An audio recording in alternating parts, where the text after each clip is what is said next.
Hey guys, Joe here, and in today's video I want to talk about a pretty darn cool piece. It's one that I've been hunting for almost an entire year.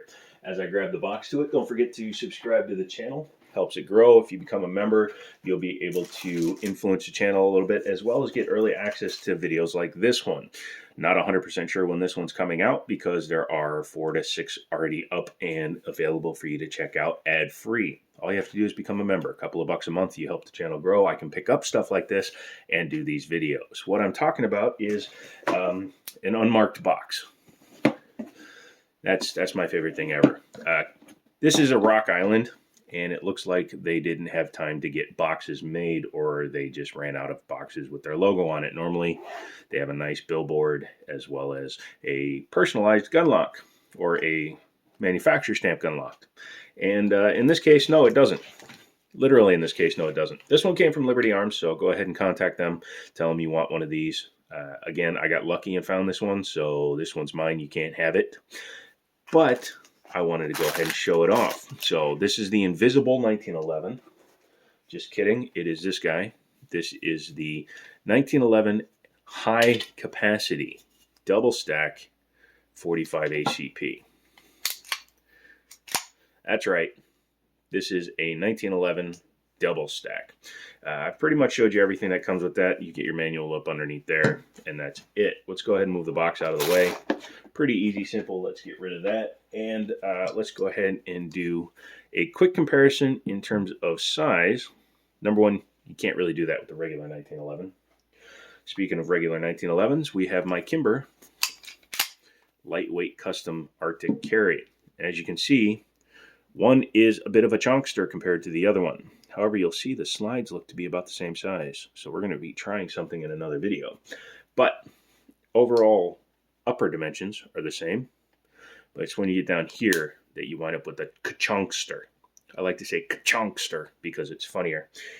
Also, if you're a member of the channel, you would have seen this guy. So that's what 100 years of engineering does to your pistol. Still a classic, but now it's a badass classic. Don't forget to check this one out in the videos linked above or below or with your mama. This is a Rock Island product, and yeah, I did have a bad time with Rock Island's STK 100. However, I think that that gun needs to just be revised and repaired, and maybe I'll take a look at the next gen. I don't like the first generation. I've heard some bad things about both barrels and the extractors, so I will not be touching that. However, Rock Island manufactures more 1911s than anybody in the world, even during the pandemic. Yes, he said it that way on purpose. This is a 1911. This is not a 2011. Before you mention that in the comments, a 2011 is fundamentally different. A 2011 has a removable grip frame. As you can see, this is one solid piece of metal. You could kill 1,000 koalas with this thing before you'd break the grip frame. Don't kill 1,000 koalas. PSA over. But this does not have a removable grip frame. It does not have a removable trigger guard. None of this is removable. That is the fundamental difference between a 1911 and a 2011. If I get my hands on a 2011, again, like an STI, I'll definitely show you the differences. This one also has a full-length dust cover with a full-length Picatinny rail. I've been after this gun for over a year. New. I could have bought one used on gun.com or someplace like that, but I didn't want to do that because I wanted one through the store and I wanted one brand new. As you can see, it's got front and rear slide serrations, the little call out, which is perfectly fine. It has the big beaver tail, and we'll be taking a look at how they modified that to work in a minute. It has a very nice aggressive magwell that is metal. It has very nice LPA rear, and that is an LPA sight. I intend to put one of these on my Kimber because, as you can see, the Kimber has the same cut in the back. The Dove tail is a little bit different, but it's beveled in the back so it can take an LPA sight that goes over the rear like that. And a very nice fiber optic front with a replaceable fiber optic. It has a red one in it now. Probably leave that. My Kimber has a green one. We'll see which one I prefer at the range. Otherwise, standard 1911 fare for the top, lowered and chamfered ejection port, standard barrel bushing, and full-length guide rod. I was going to say half-length, but it's a full-length. Again, that's another difference in the 2011s. The 2011s tend to have the bushingless system, as well as a pinned, or not a pinned, but a guide rod that you need to actually put a paper clip in to hold the spring in, because it's all contained up there. It's much more complicated. This one does have the adjustable trigger. I haven't shot it yet. I guarantee you I will be moving that all the way back. You can see that set screw. This has the same thing, but I keep it all the way to the back. That way I have a long trigger feel, short trigger release. This is a standard 1911 mechanically, so it does have a single action trigger, which means once you pull the trigger, the firearm no longer makes boom. Very nice trigger, probably 4.5 pounds, 4 pounds maybe, and I'll be doing some tuning to it at some point. It's a little more difficult on these. We'll talk about that in a minute, but the reset is pretty nice too.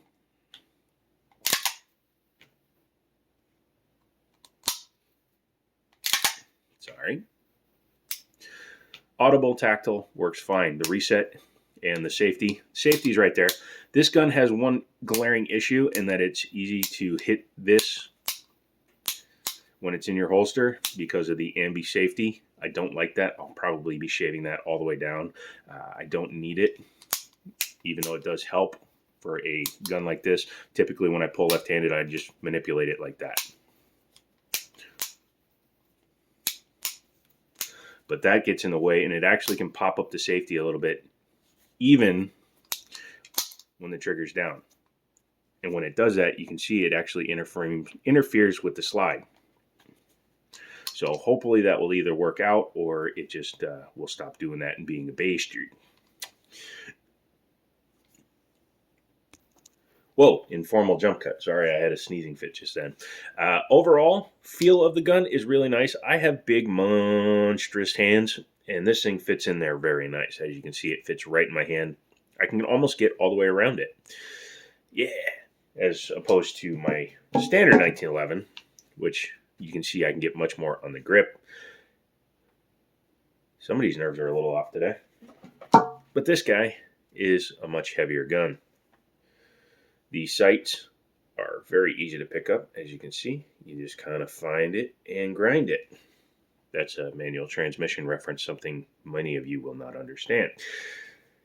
Double stack magazine, 14 round capacity. I have a couple of these. They're not too expensive. They're made by Metgar.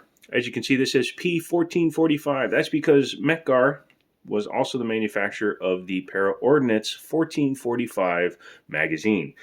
If you own a Para Ordnance 1445, these magazines will work in this gun. Now this gun has a little bit of an issue. I think it's also just because of the brand newness of it, where a fully loaded mag doesn't like to seat very well, so you have to give it the old college smackaroo, you know, tap it, tap, tap, taparoo. But then it works fine. Let's go ahead and pop her open and see what she's all about. First, let's go ahead and bring the slide back, show you there's nothing in it, engage the safety. I always do that because it makes it a lot easier to manipulate. I'm going to use the base of the magazine since it's polymer. Push down on the plunger. This spring is very tight, by the way, so if you see one launch to the moon, that's why. But there we go. I could be using the bushing tool that came with my Kimber, but I'm an idiot and didn't think about it. It's quite a small little plunger there. I think they did that on purpose because of the size of the opening. Man, some of those were words. Go ahead and drop your safety. Bring your slide back to your takedown notch, which is a little difficult to see on this one. Rock Island ships from the Philippines, so their guns tend to be quite a bit more liquidy. There you go. You have to find the right spot to pull your slide lock slide release. Very easy to put the idiot mark on it when the grip frame is so tall, so be careful. Flip your gun over and just do that. Ooh. That weighs as much as my Kimber. Not kidding. Go ahead and take your full-length guide rod out. That's quite a big guide rod. That's also why the plunger can be smaller, because it's sliding along that bad boy. Take your swinging link. Make sure she's in the forward position, which this one apparently is in the back position. That's fine. You just need to be able to clear the front of the gun. Take your bushing, and being a brand new gun, sometimes they're a little bit sticky and very covered in oil. Man, I'm going to have to wipe this guy down. But as you can see, it came apart exactly like a standard 1911, which it should, because other than the fact that it's ginormous on its top, is a standard 1911. Now let's do a quick experiment. This is, again, my 1911. Well, they're both mine, but you know what I mean. Let's go ahead. No, we're not going to do that in this video. I was going to try putting my top on this, my Kimber top on this guy, but we'll do that in another video. Let's take a look at the build on this thing. They coated the barrel on the outside. Pretty aggressive lugs. You can see how deep they're cut there. The first cut is the deepest.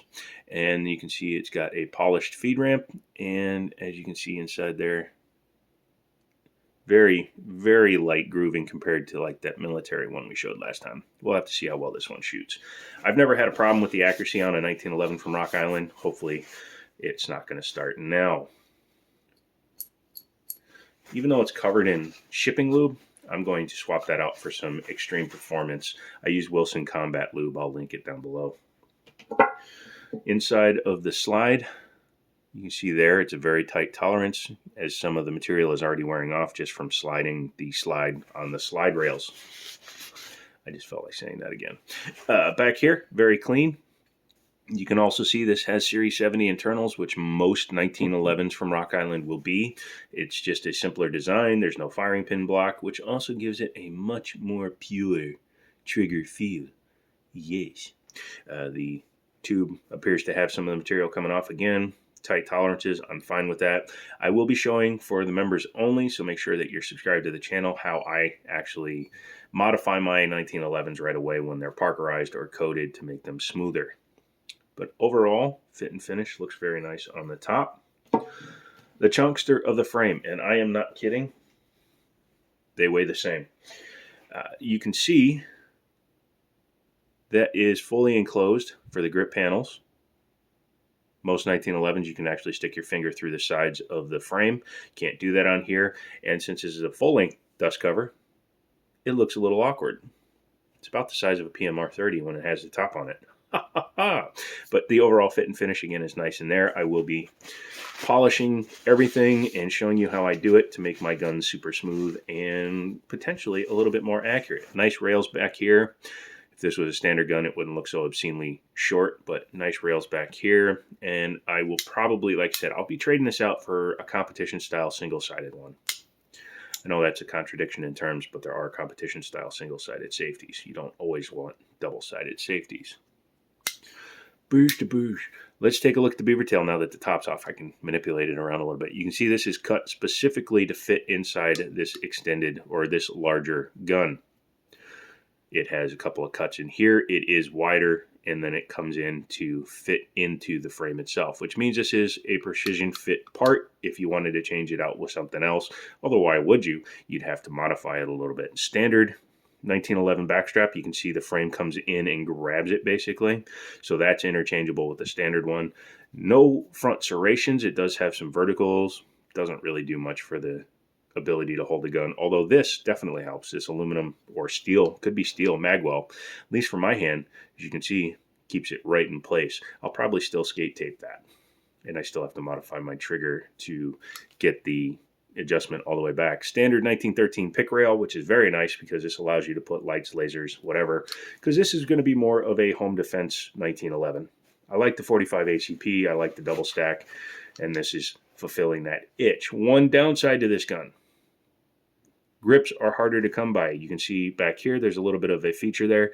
I don't have my screwdriver here to take it off, but this grip is actually molded around this large grip frame. You can see it's actually higher here than it is here, so the grip gets bigger as it comes back to here. It almost sits like a shelf, which does make it impossible to really find good replacement grips. You can get Hogues made out of rubber and whatnot. These are actually G10, so I may wind up cutting a finger groove in there. I've done that on other 1911s. Again, let me know if you want to see that in the video. Bet you can't do that with your standard 1911, because you can't. Let's go ahead and reassemble it, because I've been rambling long enough. Take your slide, take your barrel. Very light feeling barrel. Could be just because I was holding 3 pounds of frame, but go ahead and do that. Put your drop link in the up position, take your barrel bushing, put it in now. It's easier now than after you accidentally put the spring back in and have to force it. Ask me how I know. Take your guide rod, shove it in the hole. Make sure the half moon is in the barrel direction. You don't need to put the spring back on because full length guide rail. Take your gun, flip it upside down, just aids in putting it back together. Then start it onto the frame. Give it a little zhush until you see your drop link appear in the winder. Take that, do that. Come back to your takedown notch, which is covered in oil. We used to have Rock Island shotguns that would sit on the shelf for like 6 weeks and there'd be a puddle underneath it like an old Mitsubishi. Come back to your takedown notch, which is a little bit small in my opinion, but it is functional. Take your slide lock, slide release all the way over the hump and go ahead and put it in there. Just like a standard 1911. Go ahead and do that. Lock it back. Take your spring, put it over your guide rod, drop it all the way down. This one has a closed end and an open end. Open end goes down. That way the plug has a flat surface to sit on. Start it back down. This part can be dangerous because this spring is super tight. This is hugely tight. Oh my goodness. If that military one I was messing with earlier had this spring, oh God, I don't even know if it would fire. Yeah, there we go. Hoofda. That's not an exaggeration. That's a tight, tight spring.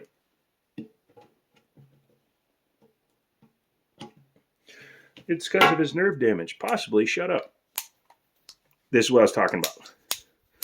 It's super easy to push the safety up into the way of the frame. So you have to, see, that's got to go. Do that. Make sure the gun works. That little itty bitty niggle aside, I am very happy with the overall of this firearm. If you'd like to get one, contact Liberty Arms. Hopefully Rock Island can bring more guns in. Look at all that oil. Poor table. And let them know that you're looking for one. They will hook you up and you can check them out. Thank you so much for checking out this video. Don't forget to get subscribed, leave me comments, all the good stuff. If you're a member, you get to see like 8 or 10 videos. If you're not, you'll see them as they come out. So either way, you get the videos. It's just if you want early access, spend a couple of bucks, become a member of the channel. And that piece of paper towel is going to annoy me until the end of time. Thank you very much. I will talk to you later.